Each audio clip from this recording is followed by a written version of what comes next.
Is the State Department implementing the White House policy on the Kurds? The White House expresses friendship and warmth, but that friendship and warmth are not translated into action. Last week, Secretary of State Rex Tillerson made an astonishing admission. The State Department was not prepared for ISIS defeat. As a result of the military success, we in the State Department have really had to run fast to catch up with the military success with the diplomatic plans as to what comes after the defeat of ISIS. President Barzani repeatedly told U.S. officials they had to get ready for post-ISIS Iraq. They didn't listen. Speaking about U.S. coordination with the Saudis, Tillerson said they are sending an important message to all Iraqis and reminding them that Iraqis are Arab. No, not all Iraqis are Arabs. 1/5 of the population is Kurdish. Mr. Secretary, if you want to say that Iraqis are Arab, you must do as Moses said to Pharaoh, let my people go, let them have their independence. We're working through that process now between Baghdad and Erbil to ensure the two parties remain unified, and we are supporting both deconfliction and we're supporting a re-engagement around the Iraqi constitution, which was never fully implemented. And we will stand, and we have said we'll stand with the Kurds to support them in the full implementation of the Iraqi constitution.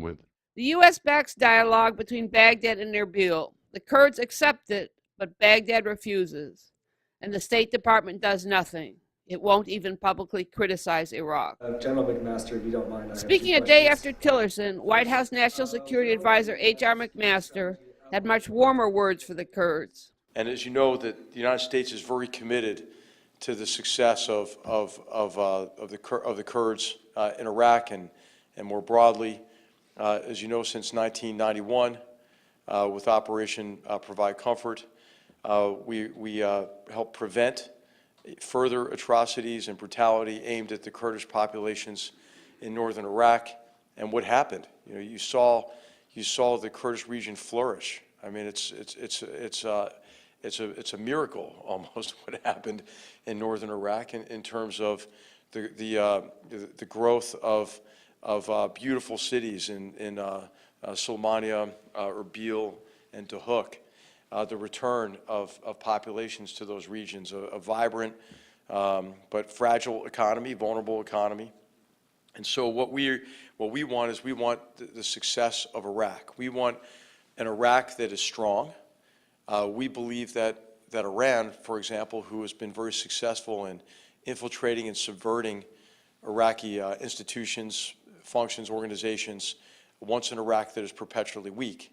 We think an important aspect of Iraq being strong is resolving this conflict and tension between the Kurdish region and the rest of Iraq. And so we're committed to do that. We're committed to the territorial integrity of Iraq and also the territorial integrity of the Kurdish region.